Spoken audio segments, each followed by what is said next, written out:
ሰላም የክርስቶስ ቤተሰቦች፣ የክርስቶስ ጸጋና ሰላም በያላችሁበት ይሁን ይድረስ እያልኩኝ እንደ እግዚአብሔር ቅዱስ ፈቃድ መጽሐፍ ቅዱስን መሰረት በማድረግ እንዲሁም ደግሞ መንፈስ ቅዱስን አጋዥ በማድረግ እንማማራለንና ከቃሉ ጋር አብረን ነውን። አስተማሪው መንፈስ ቅዱስ ነውና። ክፍል 36 የሐዋርያት ሥራ። በአራቱ ወንጌሎችና በመልእክታት መካከል የሚገኝ የአዲስ ኪዳን መጽሐፍት ማያያዣ መጽሐፍ በመሆኑ የቤተ ክርስቲያን መሰረትና መስፋፋት ሁኔታን ይገልጣል። የወንጌሉ ጸሐፊ ሉቃስ ሁለተኛው የሆነው ይህንን መጽሐፍ ደግሞ ለቴዎፍሎስ የጻፈው ሲሆን ኢየሱስ የጀመረውን አገልግሎትና የማስተማርን ተግባር በሐዋርያት መቀጠሉን ያሳያል። ሉቃስ ወንጌል ምዕራፍ 1 ቁጥር 1። መጽሐፉ መንፈስ ቅዱስ በእናንተ ላይ በወረደ ጊዜ ኃይልን ትቀበላላችሁ፣ እስከ ምድርም ዳርም ድረስ ምስክሮቼ ትሆኑኛላችሁ የሚለውን የኢየሱስ የመጨረሻውን ቃል በደቀ መዛሙርቱ ሕይወት እንዴት እንደተፈጸመ ይተርካል። ይህም ከመግቢያውም ቀጥሎ በ6 ክፍሎች ተመዝግቧል። በየክፍሉም የተመለከቱን የመጨረሻውን ጥቅሶች የወንጌሉን ስርጭት ተግባር ይደመድማል።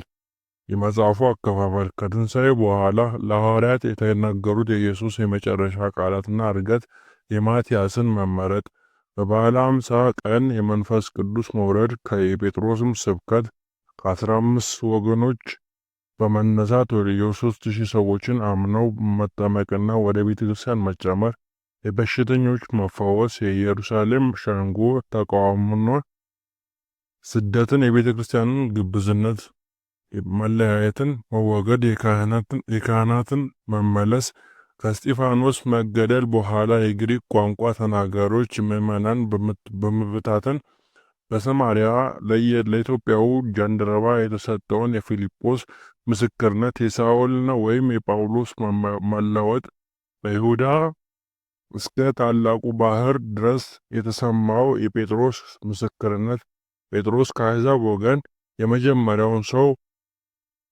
ቄርሎስን ከአሕዛብ ወገን የመጀመሪያው ሰው እንዲገባ በመፍቀዱ ወንጌሉን ወደ አንጾኪያ መድረሱን፣ የሐዋርያው ያዕቆብ መገደልና የጴጥሮስን ከሞት መዳን፣ የሄሮድስን ሞት፣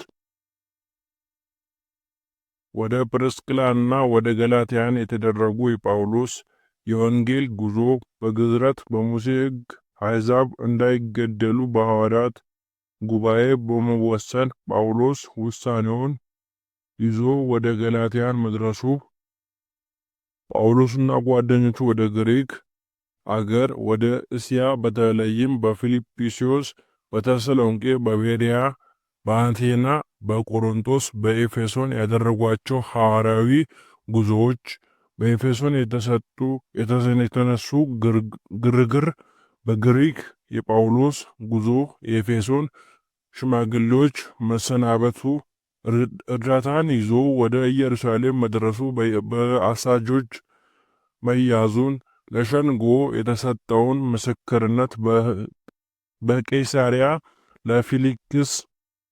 ለፊልጶስ ለንጉሱ አግሪጳ የሰጡት ምስክርነት፣ ሮም ደርሶ ፍርድን በመጠባበቅ ላይ ሳለ 2 ዓመት በመከራየት ቤት እየመሰከረ መኖሩ ያመለክታል። ያስተማረን የመከረን የአባቶቻችን አምላክ ስሙ ከዘላለም እስከ ዘላለም የተመሰገነና የከበረ ሆኖ ስብሐት ለእግዚአብሔር። ይቆየን።